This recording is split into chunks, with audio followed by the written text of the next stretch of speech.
দুলাভাই, আপনার একটু লজ্জা করে না? বউ আর শালারটাকে বসে বসে খাচ্ছেন বলে? লজ্জা পাবে তো দূরে থাক, গোশত কম আছে দেখে নবাবের মতন আরো গোশত যাচ্ছে। যত সব বেয়ারা লোকজন। নিজের চেয়ে বেশ কয়েক বছরের ছোট শ্যালকের মুখে এমন কথা শুনে লজ্জায় মাথা নুয়ে ফেলে সেলিম। করোনার প্রথম উৎপাতে তথা গত লকডাউনে চাকরি হারায় সে।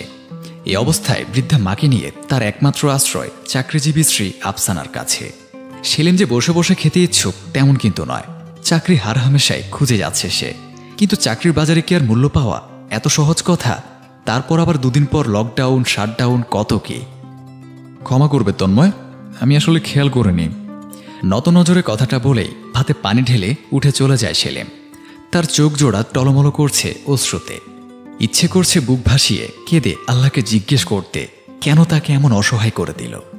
পুরুষ মানুষ কাঁদতে মানা, চোখের অশ্রু তবে চোখেই থাক। জীবনে কোনোদিন অপদস্থ হতে হয়নি তাকে। এ ছেলেটা শাশুড়িমা কত সম্মান সমীহ করত আগে। চাকরি হারাতেই যেন এক একজনের খোলস খুলে পড়তে লাগলো। সেলিমের মা সেলিনা জোয়াদ্দার শয্যাশায়ী প্রায় 3 বছর হবে। তারপরও কখনো নাখোশ হননি আল্লাহর উপর, বা কষ্টের মলিনতা তাকে ছুঁতে পারেনি। বরং সব সময় আল্লাহর কাছে শুকরিয়া করতেন এত ভালো পুত্রবধূ বেআইন পাইয়ে দেওয়ার জন্য। আগে কত সোহাগের সাথে মধু মিশিয়ে কথা বলতেন রাবেয়া বানু, আর এখন কথার আগেই ধমকায়। বিগত মাসগুলো ধরে কান্না, তাচ্ছিল্য আর অপমানে মাখামাখি কথাবার্তা ছাড়া কিছুই সেলিনা জোয়াদ্দারের কপালে জোটেনি। আজও কাঁদছেন তিনি নয়ন ভাসিয়ে।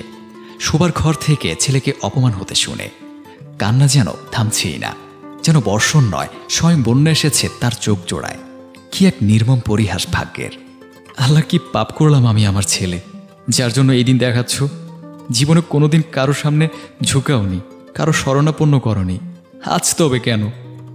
আল্লাহ, আমার বাজানের জীবনকে আবার শুধরাই দাও। আমার সোজা সরল বাজানের এত অপমান আমার সহ্য হচ্ছে না। কাঁদতে কাঁদতে কখন যে বুকের ব্যথাটা বেড়ে গেল বুঝতে পারলেন না। ব্যথায় আর্তনাদ করে উঠলেন, আহ আহ। সেলিম দৌড়ে এলো, উদ্বিগ্ন চিত্তে জিজ্ঞেস করল, মা মা কি হয়েছে তোমার? ব্যথা করছে? ওষুধ খেয়েছিলে তুমি তোমার? সেলিনা জোয়াদ্দার কোনো রকম ইশারায় না বোঝালেন। সেলিম তাড়াতাড়ি ঔষধের বাক্স বের করল ঔষধের উদ্দেশ্যে, কিন্তু ওষুধ তো নেই বাক্সে। মনে পড়ল গতকালই তার মায়ের ঔষধ শেষ হয়ে গিয়েছিল বলে শাশুড়ি রাবেয়া বানুকে মাসের বাজারের সাথে নিয়ে আসতে বলেছিল। ছুটে যায় তার কাছে।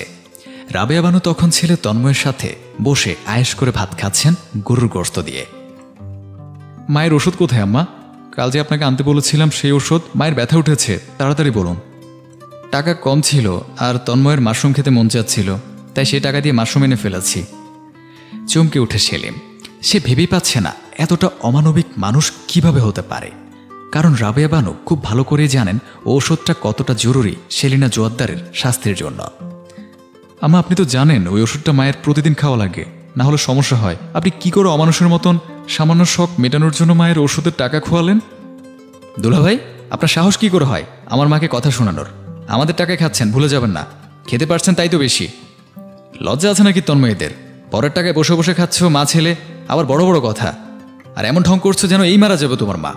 অবশ্য মরলেই ভালো বুড়িটা, আমাদের গাড়ি বসে বসে খাচ্ছে যত সব অকেজো।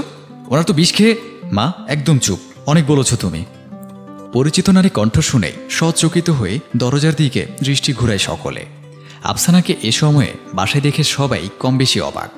আর আফসানা, সে বিস্মিত, আশাহত, অনুভূতি শূন্য হয়ে পড়েছে। সে যা দেখছে তা সত্যি হচ্ছে তো? তার মা ভাই এমন আচরণ করতে পারে তারই স্বামী শাশুড়ির সাথে? মেয়ের ভটকে যাওয়া বুঝতে পারেন রাবেয়া বানু, তাই নিজেকে সামলে সাথে সাথে লেগে পড়েন মেয়েকে 7-5 বুঝাতে। দেখ মা, তুই যা বুঝছিস তেমন কিছুই না, আমরা তো শুধু একটু মজা। হাত দেখিয়ে থামতে ইশারা করে আফসানা। বড় বড় পা ফেলে নিজের বেডরুমে চলে যায়। গভীর চিন্তায় মগ্ন আফসানা। সে কিছুতে বিশ্বাস করতে পারছে না মানুষ কিভাবে পাল্টে যায়। কখনো ভাবেইনি আফসানা তার মা ভাই এতটা অপদস্থ করবে সেলিমকে। অথচ আগে তো সারাদিন সেলিমের গুণগান গাইত দুজনে। এখন আফসানার মনে হচ্ছে ভালোই হয়েছে চাকরিটা হারিয়ে। এই মানুষগুলোর আসল রূপ তো দেখা হলো। সেলিনা জোয়াদ্দারের ঘরে আসে সবাই আফসানার ডাকে। রাবেয়া বানুর মুখশ্রীতে লজ্জা ভাব, তন্ময়ের নত চোখ আর সেলিমের ব্যথিত মন। আমার কাল দুপুরের মধ্যে তোমরাই বাসা ছেড়ে চলে যাবে। তোমার ছেলের তো অনেক টাকা কামাই করার হেডম হয়েছে যে সে আমার স্বামীকে দেখায় সেই টাকাতেই থাকুক এখন তোমাকে নিয়ে। এসব কি বলছিস আপু? 1,000-5,000 টাকা মাইনেতে আমি কোথায় যাব মাকে নিয়ে? হ্যাঁ রে আফসানা, তুই সামান্য কথা এমন করছিস। আমরা তো মিথ্যে বলিনি। তোর জামাই তো আমাদের টাকাতেই খাচ্ছে, পরের জন্য মাকে ছেড়ে দিবি?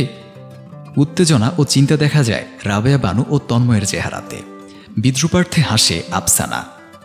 ভুল বললে, আমার স্বামী শাশুড়ি তাদের নিজেদের টাকায় খাচ্ছে। যেদিন কবুল বলেছিলাম সেদিন থেকে তার আমার বিষয়টা গুছিয়ে গিয়েছিল। আর তুমি কোন মাটি দিয়ে তৈরি?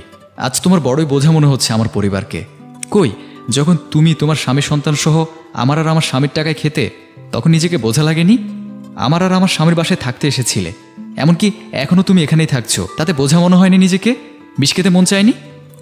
আমার বিয়ের 4 মাসের মাথায় তোমার পাথর হয়েছিল পেটে, তখন চিকিৎসার টাকা দিয়েছিল কে? ভুলে গেলে এত তাড়াতাড়ি? আর তুই তন্ময়, তোর লেখাপড়া ধ্বংস হতো যদি মানুষটা ভর্তির টাকা না দিত। কারণ তখন তোর এই বোন চাকরি পায়নি, পেতও না যদি নিজে কাজ না করে আমাকে পড়ার সময় না দিত এই মাতুল্য নারীটি। আর এই মাটির মানুষ যদি আমায় সাহস না জোগাতো, সাথে না থাকতো, তোরা আজ রাস্তায় থাকতে আমার স্বামী শাশুড়ি জায়গা না দিলে। আর কি বললে, পরের জন্য মা ছেড়ে দিব? ওরা পর নয়, আমার পরিবার, আমার আপনজন। নিজের এক পরিবারের বিপদে যদি ঢাল হয়ে পাশে দাঁড়াতে পারি, আরেক পরিবারকে একা করব কেন? তাও সেই পরিবারের সাথে, যাদের সাথে আমার শুধুই আত্মার সম্পর্ক, রক্তের নয়। তবুও প্রতিটি কদমে আমার পাশে ছিল। তোমার মস্তিষ্ক বোধশক্তি পৌঁছে গেছে যে মানুষগুলোর জন্য ভালো আছো তাদের সাথেই। ছি ছি ছি ছি। মা ভাইকে ধিক্কার জানিয়ে হনহন করে নিজের ঘরে চলে যায় আফসানা। যাওয়ার আগে শাশুড়িকে শুধু অশ্রুসিক্ত নয়নে বলে, আমাকে ক্ষমা করবেন মামুনি। আফসানা বিষণ্ণ মনে ঘরের ভেতরে বসে আছে।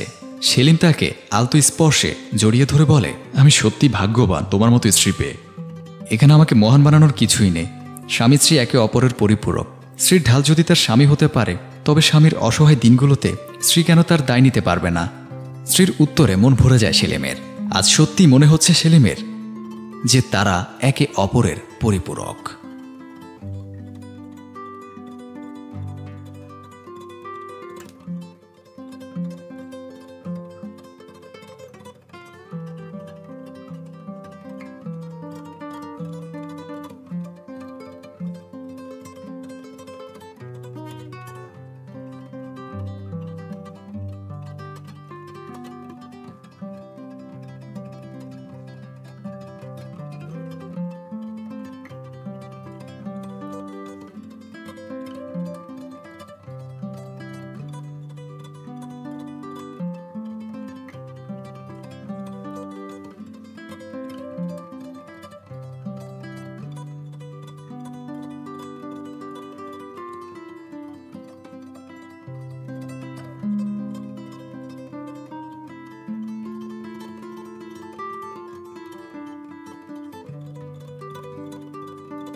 শ্বশুরবাড়িতে পা রেখেই বুঝতে পারলাম এ বাড়িতে সব কিছুই শাশুড়ি মায়ের ইশারায় চলে। নতুন বউ বরণ করার সময় যারাই আমাকে কিছু খাওয়াতে আসছেন সবাই এক নজর শাশুড়ি মায়ের দিকে তাকাচ্ছিলেন। বিয়ের আগে ওনাকে মাত্র একবার দেখেছি। যথেষ্ট রুচিশীল মহিলা, যেমন কথাবার্তা তেমন পোশাক আশাক। সেদিন রাতে আমার স্বামী আমাকে খুব স্পষ্ট ভাষায় বলে দিলেন, দেখো, এ বাসায় কখন একটা কাজ করার চেষ্টাও করবে না। মা যা বলবে সেটাই মেনে নিবে, কোনো জিজ্ঞাসা করা যাবে না, শুধু এটুকুই চাও তোমার কাছে। সেদিন রাতেই আমার মনে হচ্ছিল কত বড় নরকে পড়তে যাচ্ছি আমি। সারা জীবন নাটক সিনেমাতে কাছের ভাই বোনদের কাছে শুনতাম শাশুড়ি শাশুড়িই হয়, ঝগড়াঝাঁটি ঝামেলা সারাক্ষণই লেগে থাকে। আমি ভীষণ শান্তিপ্রিয় মানুষ। শ্বশুরবাড়িতে প্রথম দিনেই এমন আভাস পাওয়ায় আমি বেশ ভীত সন্ত্রস্ত হয়ে পড়লাম। সমস্ত অনুষ্ঠানাদি শেষ হওয়ার পর পুরো বাড়িতে তখন কেবল আমি, আমার স্বামী সৌর আর আমার শাশুড়ি মা। অফিসের ছুটিও ততদিনে শেষ হয়ে আসলো। শাশুড়ি মা তখনও গুরুগম্ভীর, কাজের বাইরে খুব একটা কথা বলেন না। ওনার কাছে বেশ ভয়ে ভয়ে বলতে গেলাম, মা, আমার ছুটি শেষ হয়ে এসেছে, আমাকে কাল থেকে অফিস জয়েন করতে হবে।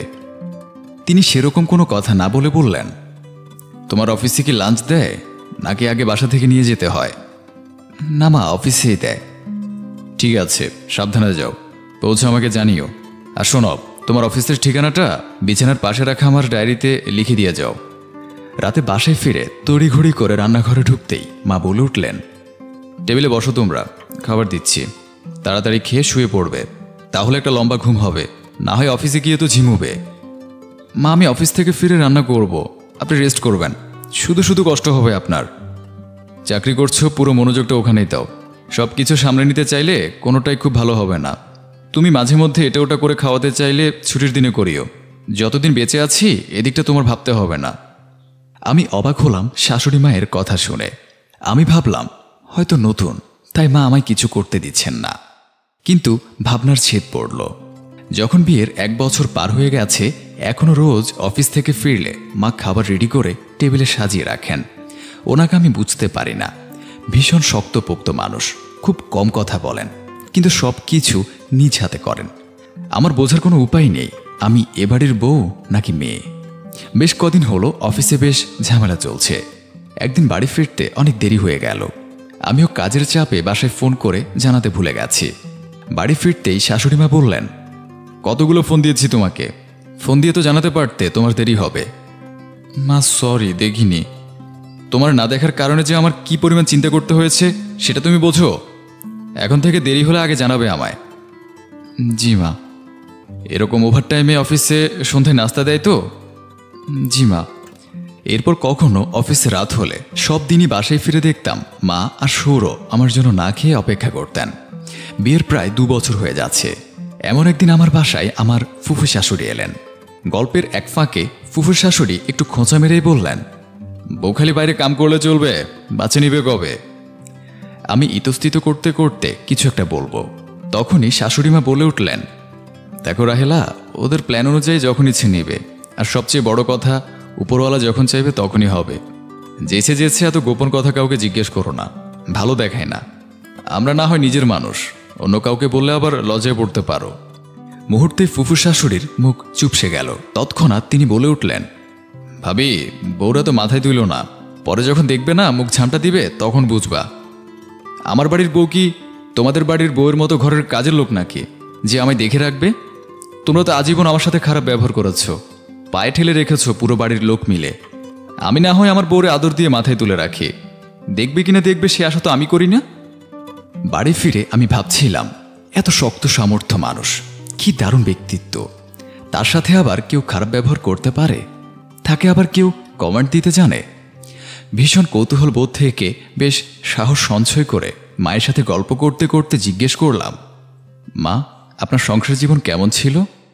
মা তখন বেশ দৃঢ় কণ্ঠে বললেন, শোনো মা, দুনিয়াটা শক্তের ভক্ত, নরমের জম। আমি সবসময় চুপ থাকতাম, তাই সবাই পেয়ে বসত। সরকারি চাকরি হয়েছিল, শাশুড়ি মা আমায় চাকরি করতে দেননি। পেটে তখন আমার সৌর, সে কি তুলকালাম কাণ্ড। তোমার শ্বশুর যাচ্ছে তাই ব্যবহার করতেন, ওদের এহেন ব্যবহারে আমার ঘেন্না চলে এসেছিল। পরের জীবনটুকু দায়বদ্ধতা থেকে শুধু ওদের জন্য করে গেছি, কোনো শ্রদ্ধা কিংবা কোনো ভালোবাসার ছিটে ফোটাও ছিল না। বলতে বলতেই তার চোখ দুটো বেয়ে পানি পড়ছিল। আমি কেবল অবাক হয়ে দেখছি এত কঠোর মানুষ কিভাবে কাঁদছে। মা তখন বলছিলেন, শুধু মন থেকে চাইতাম আমার ছেলেটা যাতে মানুষ হয়। ছেলেটাও আমার বড় হলো, আমিও বল পেলাম। সবসময় চেয়েছি এ বাড়িতে শোরের বউ যাতে আমার মেয়ে হয়ে থাকে। নিজে যা পাইনি, আমার ছেলের বউ যাতে সেই বিভীষিকার মুখোমুখি না হয়। শাশুড়ি তো সবাই হয় রে মা, কয়জনের অন্যের বাড়ি থেকে নিয়ে আসা মেয়েটার মা হয়ে উঠতে পারে বলো? অবাক চোখে আর ভীষণ শ্রদ্ধা ভরে আমি আমার শাশুড়ি মাকে দেখছিলাম। কি উন্নত একজন মানুষ।